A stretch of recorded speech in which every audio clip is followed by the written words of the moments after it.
Hey all, Binks here, and today we're talking about every single 2-cost card in the game.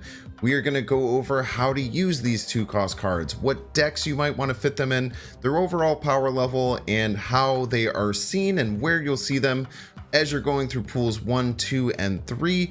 The video is broken down below so you can jump to pool 1, 2, or 3 depending on where you're at and what you actually want to see.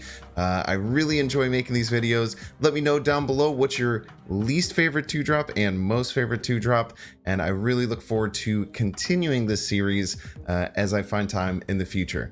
As always, if you're enjoying this content, make sure to like the video, subscribe for more Marvel Snap content. You can catch me live either here on YouTube or at twitch.tv/Binks_plays. Enjoy. So starting with the pool 1 and starter level cards, the first one is a big one, Angela, a 2 energy, 1 power card that reads when you play a card here, +2 power. Angela is an absolute powerhouse in pool 1 and pool 2, and you are going to have a really good reason once you unlock this card not to have it in just about every single deck that you're going to play. If you play Angela first into a location and fill it, it's essentially a 2 energy, 7 power card, which is insanely high on the curve. Getting a 3 energy 7 power card is really great, and you're getting this for 2 energy. You can also manipulate cards using things like Nightcrawler and Iron Fist to pull cards away from it, but what I would say, if you are new, you're in pool 1 and pool 2, put Angela in every single deck unless you find a reason to get rid of it, because this card will win you so many games just with its power level alone. It's one of the best ways to win a lane early on. Cable is a 2 energy, 2 power card with on reveal, put the bottom card of your opponent's deck into your hand. So a lot of cool things are happening with Cable. You're adding a card to your hand, which is cool for cards like the Collector, Devil Dinosaur, cards where you want to have a big hand. You're getting information on what that card is that you stole. Your opponent doesn't have that information, so they don't know what card that you stole, and you can use that resource later on. So Cable overall is a really good card in pool 1. It starts to fall off a little bit in later pools, but I would definitely say that any deck that takes advantage of having a big hand, any deck that uses things like Quinjet or anything where you want to have cards that get randomly generated into your hand, Cable is going to be a really good choice for you. Carnage is a 2 energy, 2 power card with on reveal, destroy your other cards here, +2 power for each destroyed. Carnage is a really cool and flexible card early on. If you're playing cards like Squirrel Girl, if you get random rocks that end up in your deck, if one of the random locations is like a Savage Lands or a Central Park that adds tokens around, being able to play Carnage and removing them from the board while gaining power while destroying them is super valuable.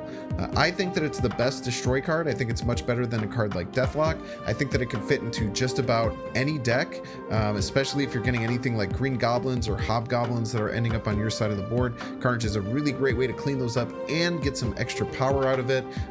Used to be a card that you'd put in with Nova with every single deck. Now it's a little bit less, but I think that Carnage is still an incredible powerhouse. Definitely try him if you're having any low curve kind of deck, and any deck that you're going to put Nova in, absolutely put Carnage in to complement it. Craven is a 2 energy, 2 power card that reads when a card moves here, this gets +2 power. So it just says when a card moves here, it could be either side of the location. So cards like Arrow and Polaris that can move your opponent's cards, or Juggernaut to move cards around, will actually trigger this effect. And you can also trigger it on your own side. So Craven starting as a 2 energy, 2 power and getting +2 power whenever something moves. It's much better than it used to be. It was buffed early on in beta, and I definitely think it's worth playing and toying around with, even not in just movement decks. If your deck just has like 1 Iron Fist and 1 Nightcrawler, you can get this up to a 2/6.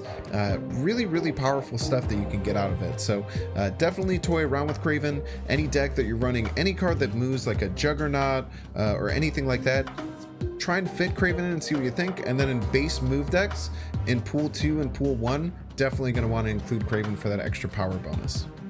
Mr. Sinister is a 2 energy, 2 power card with on reveal, add a Sinister clone to your location with the same power. So what it'll do is it'll take a copy of itself. So realistically, you're getting 4 power for a single 2-cost card, which is, really good stats for the cost. However, it's also taking up 2 locations. So there's a good part of it and a bad part. Some things that you can utilize the clone for in any kind of like Patriot deck, or if Washington DC is there, it is a vanilla minion, so it can get those additional buffs.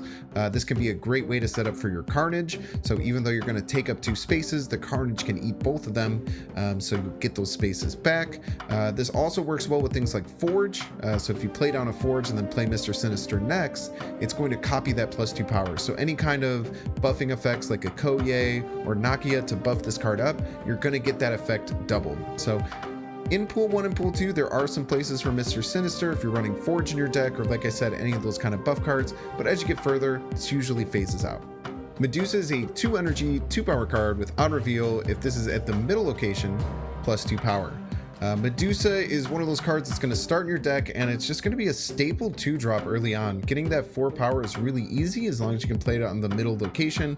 Can fit into like an Odin type deck where you can trigger this again if it goes in the middle location. And just like an overall really solid card, it does phase out when you get into Pool 3 and there's more options available. But remember, this is the first card that you're going to get an upgrade, and it can definitely stick around and be a staple card for the first couple months that you're playing the game, and you have a lot of fun with it. Star-Lord is a 2 energy, 2 power with on reveal if your opponent played a card here this turn, +3 power. So Star-Lord is one of the Guardians of the Galaxy. They all have a very similar effect where it's a conditional extra bonus if you can call out what your opponent says. Star-Lord just has the best voice line. If you get it right, he goes, "Got him." It's absolutely wonderful. So I think Star-Lord's a lot of fun to play.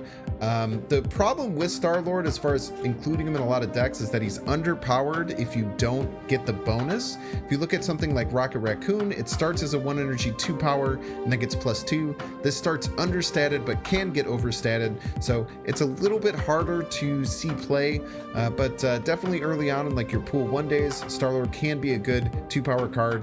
And I always recommend, having some fun with the Guardians of the Galaxy when you're first new to the game, because the dopamine hit you get of calling out your opponent feels really, really good.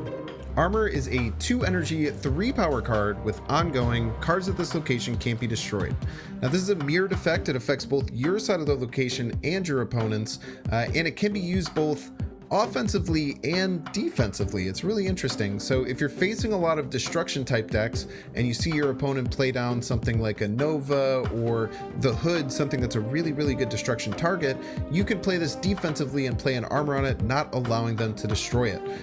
You can also, defend your own cards. If like you have a lot of 1-drops, you don't want them to get hit with Electro or Killmonger, you can utilize armor. And then in like Pool 3, there's a Destroyer deck that's really popular right now that uses armor to make sure that Destroyer doesn't actually get rid of all of your cards. So armor is a really, really flexible card. You'll see armor from, Pool 1 right when you start getting it all the way through Pool 3. So definitely test it out. And it's a good card that you can tech in case your opponent's doing that destruction style of gameplay. Next up, we have Colossus, a 2 energy, 3 power with ongoing, can't be destroyed, moved, or have its power reduced. The one time I think that you'll want to use Colossus is either if you're running one of those destruction style decks and you want a card that can be, put into a lane but not worry about it getting destroyed. It can also work in any kind of Spectrum style deck because it does have the ongoing keyword. It'll get the buff from Spectrum. I don't think that Colossus is that great. It's cool that it can't be reduced in power or moved, so maybe you can find some ways to fit it in. Sometimes it does even see play at the highest level in like that Destroyer type deck, but I think that the Colossus is just okay. It's fairly statted. Definitely want to use it in a Spectrum deck early in Pool 1 and Pool 2. Domino is a 2 energy, 3 power with the ability you always draw this card on turn 2 and not before. So this is kind of a series of cards with Quicksilver that'll show up in your hand on turn 1, Domino that shows up on turn 2, and then America Chavez that shows up on turn 6. I think that both Domino and Quicksilver should never really be run in any deck. I think that the statistical disadvantage that you put on drawing any other card by running Domino into your deck is too big of a disadvantage to being able to play that 3 power card on turn 2. I don't think that the first 2 turns of the game are that important, and trying to get it out there, it doesn't really matter. So if you look at the statistics behind it, I personally think Domino shouldn't be run. Maybe if you're running like a Lockjaw or Jubilee focus deck where you want to keep your bigger cards in your deck, you can consider it though. Multiple Man is a 2 energy, 3 power card that reads when this moves, add a copy to the old location. So this is one of the big engines for any of those move decks. The goal is going to be to get a large multiple man out. You can use cards like Forge, a Koye or Nakia to give it buffs, or a Hulkbuster dropped onto it could be really great. If you get this to be really big and then you move it around, you're going to copy that a bunch of times. Wouldn't generally recommend moving it around as a 3-power card because that's not super great for you, but once you buff it up and move it around, it's a great engine for those move type decks. Sometimes you'll see some fringe play in Cerebro 3, but Multiple Man is a card that you can fit into those movement decks. Not super competitive, but definitely a very fun deck to be trying out in Pool 1 and Pool 2 once you unlock all the cards. Scarlet Witch is a 2 energy 3-power card with on reveal, replace this location with a random new one. Changing locations is really important for certain decks. There are some decks that can get completely screwed if a location messes with their core game plan. So Scarlet Witch can be a really, really awesome card to add into just about any deck. It's just that flexible. This used to be a 1 energy 2-power card where it was crazy overpowered, but at 2 energy 3-power, it's still a really good inclusion in any deck. There are some people who are huge Scarlet Witch believers and think that you should run into just about everything. You might want to use it if your deck has certain locations that are really, really bad for it. You can use it as a surprise to win some locations like Bar with No Name, or, you know, changing a limbo that might be down from your opponent. So if you change a limbo on turn 6, you actually don't get to go to that turn 7. Also, there's big locations like the TVA, which stop the game on turn 4. You can use something like Scarlet Witch to surprise your opponent who might be playing out all the resources on turn 4, and then you're like, no, we're actually going to finish this game out. So Scarlet Witch is an awesome card. Definitely experiment with it, and it can fit into just about any deck that you might need a 2-drop. Next up, we have Sentinel, a 2 energy 3-power card with on reveal, add another Sentinel to your hand. So this is a cool card. It never ends. Every time you play a Sentinel, you're going to get another one in your hand. There's very little card draw in this game, so when you're playing an aggressive style deck in Pool 1 and Pool 2, this could be a great way to just know you're always going to be having a play and always going to be able to get that 3-power somewhere on the field. And this is especially good if you're playing any kind of Moon Girl, Devil Dinosaur collector type deck to get additional resources. This card sees tons and tons of play early on in Pool 1 and Pool 2, but starts to phase off as you get deeper into Pool 3 and more options become available. Definitely enjoy your Sentinel and try and get good payoff. Try and see how many Sentinels you can play in one game. It's a good challenge. The next card is Shocker, a really fun card because it has such a unique and cool animation. However, it is just a 2 energy 3-power vanilla card. It says, I'm gonna blast you. Really, the only reason to use any vanilla cards is going to be in a Patriot style deck, or if Washington DC becomes the featured location, or if there's any other cards or locations that happen in the future that benefit from having cards with no text. Wolverine is a 2 energy 3-power card that reads, when this is discarded or destroyed, play it at a random location. So the reason that you would run this card is for trying to defend other cards in your hand from getting discarded, because you still get the 3-power out on the field if it does get discarded, or if it gets destroyed, it's not actually going to get destroyed, it's going to show up somewhere else. So you can Carnage on it, the Carnage will get +2 power, but the Wolverine will stay alive. This card seems pretty good if you're running any kind of discard or destroy deck and you don't have too many options. So when you're first unlocking the cards in those archetype, Wolverine might fit in. However, the randomness that Wolverine brings to the table is really its downfall. There's just been too many times where Wolverine will get destroyed and land in the wrong location, either filling up a location or going somewhere where it doesn't really make sense, and his positive can actually become a negative. So definitely try it out in any of your destroy or discard decks early, but be ready to replace it once you get a better card. Lizard is a 2 energy 5-power card with ongoing -3 power if your opponent has 4 cards here. Now this card used to be a 2 energy 4 power with the same effect, and I think now it is a very, very strong card in Pool 1, and definitely something you should be including in decks unless you're facing tons and tons of flood decks. The thing you can do with Lizard is you can hold onto it until later in the game. So if you play it early, your opponent's going to know what to do and fill up that location to, make sure this ongoing effect goes off. But if you hold until later, you can play it in a lane where your opponent only has 1 or 2 cards, maybe on turn 6, to get the full 5 power. 2 energy for 5 power is really, really great. So I'd say once you unlock this card, definitely try and work it into your decks and try and get used to not just having to play certain cards on curve, but actually holding cards until later in the game. This card also works in just about any Spectrum deck, especially any like Wong type Spectrum deck, so definitely give it a try. We are now moving over to the Pool 2 cards, and we're going to start with Bucky Barnes, a 2 energy, 1 power card that says when this is destroyed, create the Winter Soldier in its place. Winter Soldier is going to be a 2 energy, 6 power card that is vanilla, so do note that in Washington, D.C., really great place to try and land this card. Bucky Barnes, first of all, I think has the best flavor of any card. You destroy the small Bucky Barnes, he re-summons himself as the Winter Soldier, and it is an absolute powerhouse destroy card. This is seen the moment this gets unlocked, it's going to be seen in every single card with a destruction mechanic in it, all the way up to a really powerful Pool 3 deck and Destroyer. So definitely think about Bucky Barnes in any destruction style mechanic, and make sure that you're trying to use the vanilla status of the Winter Soldier to your advantage. This card is an absolute powerhouse, and you're going to see it a lot once you hit Pool 2. The Collector is a 2 energy, 1 power that reads when a card enters your hand from anywhere except your deck, +1 power. So this can happen in a lot of different ways. Moon Girl copying your hand helps. Anything like Agent 13, Cable, or Mantis getting new cards into your hand. If you get things like the Beast or Falcon to bounce cards from the board into your hand, all of these will affect the Collector. Collector used to go up by 2 and start as a 0 power and was incredibly oppressive, so they have nerfed it, but it still sees play in a lot of different decks. You can use it for, like I said, any kind of bounce style mechanics, any kind of like Devil Dinosaur Moon Girl type deck is going to be able to utilize the Collector, and it can also find some use in discard style decks.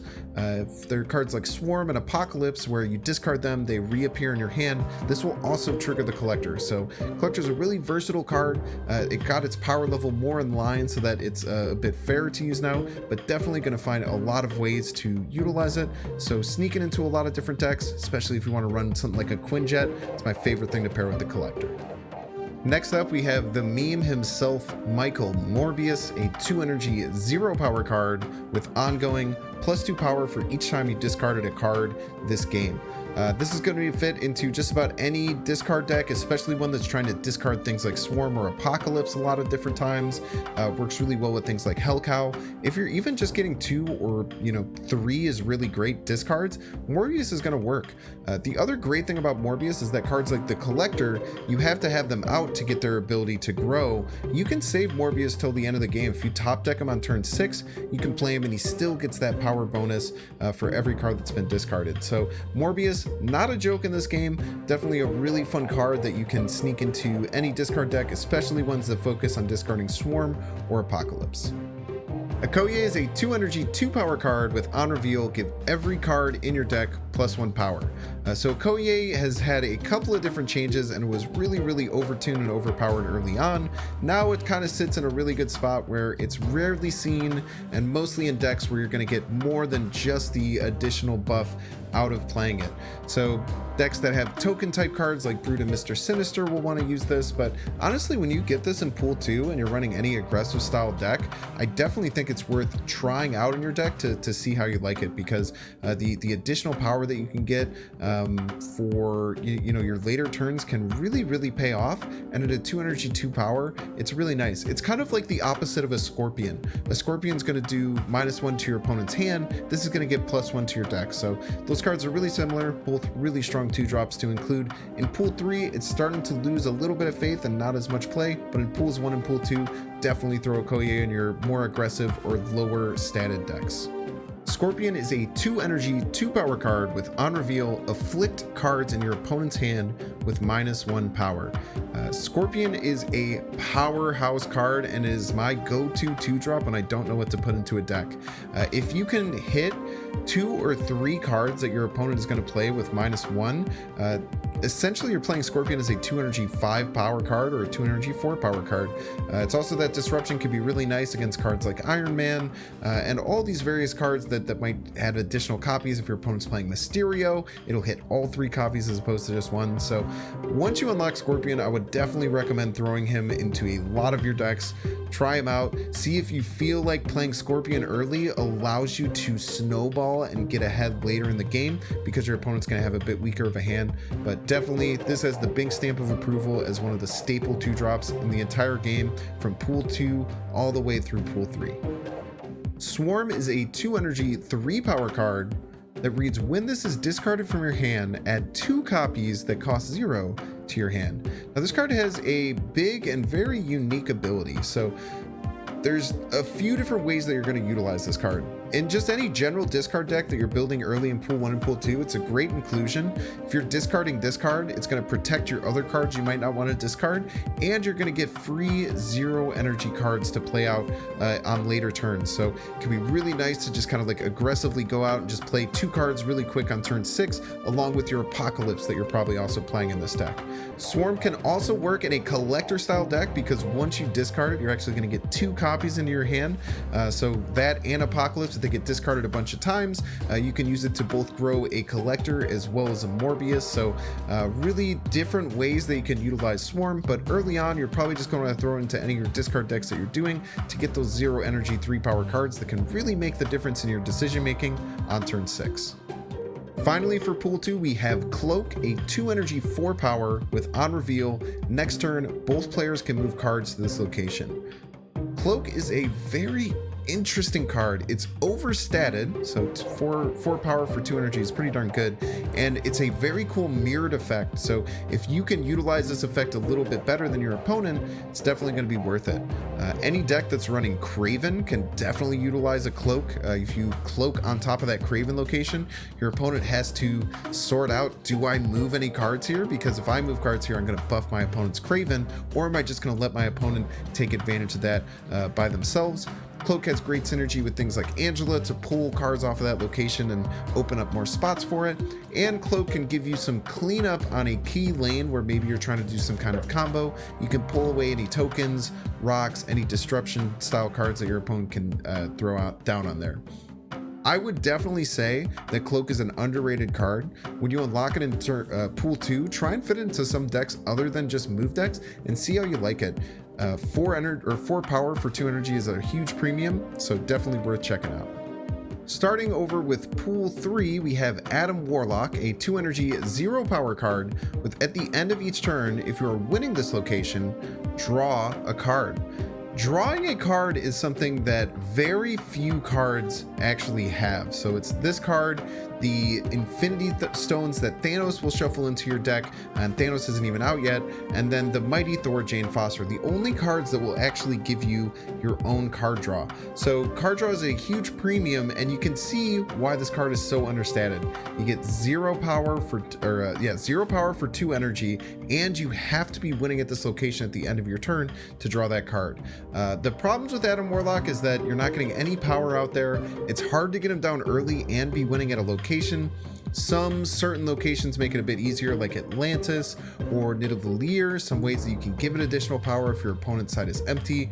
But Adam Warlock is a card that has a really hard time fitting into any deck right now, as taking up a board space for 0 power and using your whole turn 2 is going to be really, really tough. For some hyper combo decks, like all of my Exodia decks that I do like using Adam Warlock because you want to just have any way that you can draw cards possible. But unless you're having some kind of very specific combo deck, which usually isn't going to have the best win rate in Marvel Snap, Adam Warlock probably isn't for you. Next up, we have Black Widow, a 2 energy 1 power card with on reveal, add a Widow's Bite to your opponent's hand. Widow's Bite is a 0 energy 0 power card that says while this is in your hand, cards in your deck cannot be drawn. So Widow's Bite does two things when you put it in your opponent's hand. It's going to deny them a draw next turn, so they're not going to draw at the start of their turn, and they also are going to have to play it out. So if they have to play out this Widow's Bite, it's going to actually be a huge negative for them because they have to put a 0 power card into one of their location spaces, and you only get 12 of those. So this is a really great control tool. Even though it's so understated, it gets fit into a lot of control style decks where you're trying to make sure that your opponent has really low power. So definitely try it out if you're playing any slower style deck, as a really good way to lower your opponent's just ability to get all of their cards out. Dagger is a 2 energy 1 power card that says when this moves to a location, plus 2 power for each card your opponent has there. Now this is just a really great card in any move style deck. If you have a lot of move mechanics and this can trigger multiple times, it can really snowball out of control. It will count, like let's say you cloak and you move to that location, it will count any of the other cards that were there and moved at the same time. A lot of people won't run Dagger in their move decks because it's a bit hard to make it move. A lot of the move cards focus on having like a higher power card or different ways to kind of specify it, and you're only going to get the full thing out of this if you're moving it later in the game. So I would definitely try out Dagger in just about any deck with any kind of movement mechanics. Even just like a Cloak and an Iron Fist, you can try and make Dagger work. If it gets that full burst of power, it's going to be really powerful for you. Or if maybe you just have a Heimdall at the end of the game to try and move it into a big power location, try and make it work. It's a lot of fun. Hazmat is a 2 energy 1 power card with on reveal afflict all other cards with -1 power. So it's on your side and your opponent's side. Hazmat's going to give you benefits when your opponent has a lot more cards out on their locations than you do. So usually you're going to use Hazmat in a kind of deck that's going to give your opponent cards like goblins, or using vipers to send cards to your opponent's side. Or you can use like the Widow's Bite that your opponent's forced to play to get these cards on the other side and then give them -1. This can work really well with things like Wong or, Wong Mystique to get multiple triggers of it, and one of the cornerstones of my Exodia deck to get, hundreds of triggers of this to make your opponent's cards incredibly negative. Fun card to work out, definitely a very niche card that only fits into certain circumstances, but try it out if you're using goblins or any cards that are putting cards on your opponent's side. Definitely a great card to try. Psylocke is a 2 energy 1 power card with on reveal next turn you get +1 energy. This is one of the few ramp cards in this game, and ramp is really important in a 6-turn game. Being able to play out cards a little bit early is really great. I love using Psylocke for cards like Sarah or Magic, or maybe a 6-cost card to get it out just a little bit early and be able to play multiple 6-cost cards or something a little bit ahead of the curve. I would say that this is probably the least used of all of the ramp cards, but if you're unlocking this early in pool 3, definitely give it a try with some like big style decks and see what you can do with it. Beast is a 2 energy 2 power card that says on reveal, return your other cards at this location to your hand. They cost 1 less.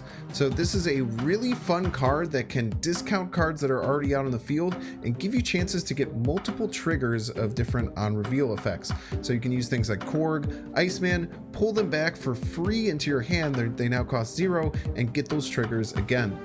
Beast is a key component in these Bounce Bros type of archetype that uses Falcon and Beast to get multiple copies of different 1-drops out into play to buff up things like Bishop and just take advantage of getting multiple on reveal triggers, or using things like Angela to pull them back. Beast is a really fun card. If you get it early, definitely try and build that deck. It works best once you've unlocked Falcon because they work really well in tandem. I haven't found too many uses for it, but some really good decks use it, and definitely give it a try. Next up we have Daredevil, a 2 energy 2 power card that reads on turn 5, you get to see your opponent's play before you make your own. Now this card will be in pool 3, but is currently uncollectible. It was a season pass card, and this card fits into any deck that's going to be using very powerful or very specific 5-drops. Pretty much any deck that's using Professor X or Hobgoblin is going to really love this card. The way it works is that if you play it, as long as you play it before turn 5, you get to wait and see exactly which cards and where your opponent plays those cards, and then you get to make your turn after that. Other really great synergies it has is with things like the Guardians of the Galaxy. You know where they're going to play, so you can make sure you get those on reveals. Cards like Arrow, if you know where they're going to play a card, you can move it to a way that's more advantageous. Just lots of really good things that can come with Daredevil. It's one of those staple 2-drops that can go in just about any deck, or if you're going to leverage really strong and powerful moves on turn 5, this card goes really great into those decks as well. Next up we have Goose, a 2 energy, 2 power card with ongoing. Nobody can play cards that cost 4, 5, or 6 at this location. So Goose is a good control type card where if you are going to have a very low curve and don't have really many big cards, playing out a Goose can be really restrictive to your opponent who might have a lot of 4, 5, or 6 power cards. Goose is a little bit under the power curve, only 2 power for 2 energy, but it definitely can find a home in any deck that's going to be running Spectrum to use as kind of like a control tool to limit what your opponent's going to do and still soak up that buff. And any time that you're just facing a lot of big decks, try fitting in Goose to kind of win out a lane and go after those other 2 lanes, because your opponent can drop their big drops there. Next we have Invisible Woman, a 2 energy, 2 power card with ongoing. Cards you play here are not revealed until the game ends. So there's a location called Dark Dimension, where it has a very similar ability. This is paying 2 energy to have that at one of your locations. There's a few different places where this can really pay off.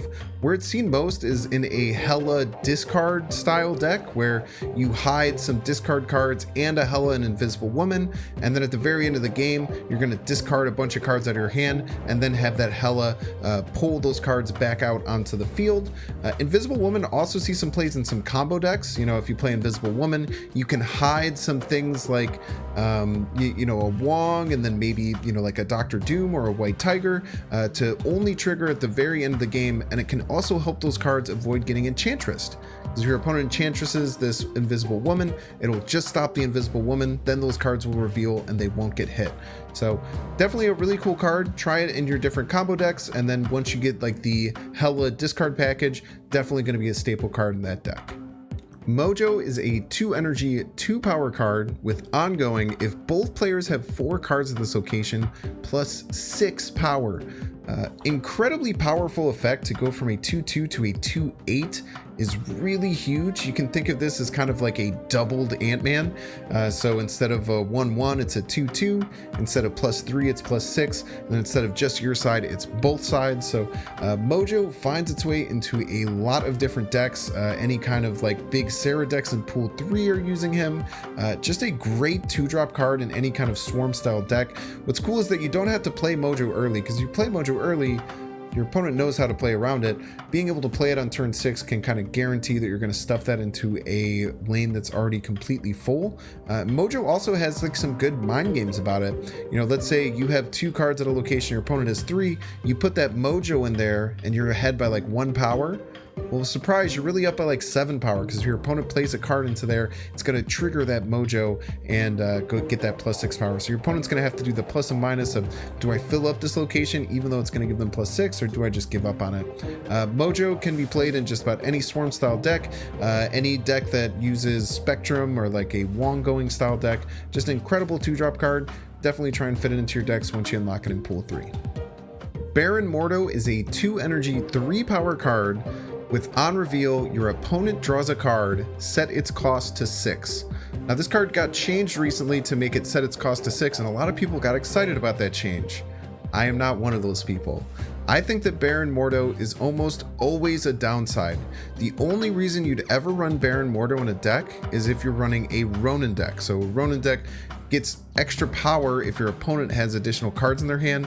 You can run Baron Mordo in that deck, even though Ronin isn't that strong anymore. But the fact that you're drawing your opponent a card, even though you're setting it to 6, you could imagine that card was just at the bottom of their deck, right? How much better would it be if that card was just at the bottom of their deck?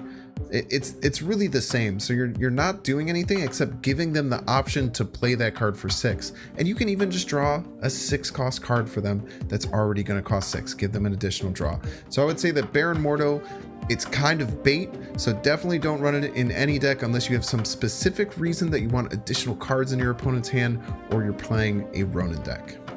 Falcon is a 2 energy 3 power card with on reveal, return your 1 cost cards to your hand. So Falcon and Beast kind of work together really well to enable a type of deck that's going to get a lot of 1 cost on reveal triggers. You usually want to play Beast first because if you Beast the cards back, then you play them out for 0. After you Falcon them, they're going to remain at 0 cost, so they're going to maintain that mana discount that Beast got. So if you have the ability and you have both of them in your hand, definitely try and play Beast first. Falcon is just really cool when it pairs with the Collector, getting you a bunch of extra cards in your hand, getting those extra on reveal triggers. Probably really hard to play if you don't also have Beast in that deck, but you know, other things that it can do is pull like squirrels and different bad things that might have dropped onto your locations dropped onto your side of locations through things like Savage Lands or Central Park. So definitely some utility. Probably if you pull this in pool 3, you're going to have to wait for Beast to make that deck work, but definitely wait for it. Try and make it work. It's a lot of fun. Quake is a 2 energy 3 power card with on reveal, if this is the middle location, swap the positions of each location. So it is going to do it randomly, so it'll be a random flip of all the different locations they're going to move around. It is fairly statted at 2 energy 3 power, but it's really hard to ever want to run this into your deck. I have seen this run against me in a kind of cool way where someone stormed a location and then the next turn they played Quake to completely confuse me, but I think that there's just better things that you can do. The one reason I think that you might want to run Quake in your deck is that there's a very special, unique, or hot location that being able to change where it is can be absolutely game breaking. But even then, you're dealing with randomness. I really wish this was, it swaps everything one to the right, or you have some more control over it. It's not just random for both you and your opponent. But give it a try. I would not recommend putting this in any deck unless there's some featured or hot location that really calls for it. Viper is a 2 energy 3 power card with on reveal, your opponent gains control of one of your other cards at this location. So Viper is a really unique card. You're actually gifting your opponent something, and realistically you're going to want it to be as bad as possible. So there's a few things that Viper works really well with. The card The Hood that has -2 power. It's a great card to send over to your opponent's side. You might use this with a card like Debris, where you put rocks on both your and your opponent's location, and then you use a Viper to send that rock back over. And even just sending over a 1 power card, usually 1 power to take up a location slot is not going to be worth it, so jamming your opponent up is great. Other great synergies that Viper has is to fight against goblins. If your opponent sends a hobgoblin or a green goblin over to your side, if that's the only thing there, Viper can send it right back. And finally, it works really well with Hazmat. Anything that you're sending over to your opponent's side of the board, if you're going to Hazmat and trigger Hazmat multiple times, it's a really great way to give them, something that costs 0 power, 1 power. It's going to go into the negatives and give you a much better chance of winning that location. Colleen Wing is a 2 energy 4 power card with on reveal, discard the lowest cost card from your hand. So discard being random can be really tough on you, but when you're getting something like Colleen Wing, you're actually able to adjust and modify which card you're going to discard. Colleen Wing works really great with a swarm style deck. If you're trying to discard that swarm over and over again, if it's the lowest card in your hand, you're going to guarantee it. And especially if you've already discarded a swarm, it's going to cost 0. So it's definitely going to be the one that you're going to trigger unless you have some other 0 cost card in your hand. But Colleen Wing is definitely a good card in any discard deck that's looking to discard a specific card. I don't know how strong it is once you get to pool 3, so it doesn't really do as well once you get up to pool 3, but definitely try it if you're doing a swarm style deck to target those swarms for a discard. And last but not least, we have Mysterio. Mysterio is a 2 energy 5 power card that reads, as you play this, play illusions to other locations. Disguise this as an illusion until the game ends. This card probably has some of the most unique mechanics in the whole game. You choose a place to play Mysterio, but then what both you and your opponent see is 3 cards being played on all 3 locations. They'll then all flip. You can see visually which one is the correct Mysterio, but your opponent can't. To them, it's just 3 of the exact same cards that cost 0. And then at the end of the game, the card that you played is actually going to flip over and be a 5 cost card. Now, lots of cool things that can happen with Mysterio. Mysterio's clones, so the ones that cost 0 that you don't actually choose to play, will get affected as a vanilla card. So they'll get buffed by Patriot, they'll get buffed by Washington, D.C., and you can destroy those clones that come down. So you can utilize Carnage to take that 0 power that gets played to eat it up. The other great effect it has is with Bishop. Bishop's a really powerful 3-cost card, and Mysterio counts as 3 triggers for it. It counts as playing 3 different cards. So lots of different ways to play Mysterio. You can hand buff Mysterio with something like Nakia or with a Koye, and then all 3 versions of it get the buff. So really interesting and unique card. It's also just a 2 energy 5 power card, so super powerful. Once you unlock Mysterio, I recommend trying it in a bunch of different decks. It's a really, really cool card, and I really think you're going to enjoy it.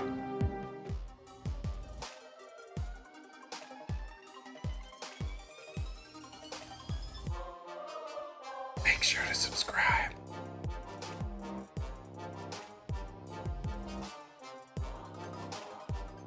Watch that one too.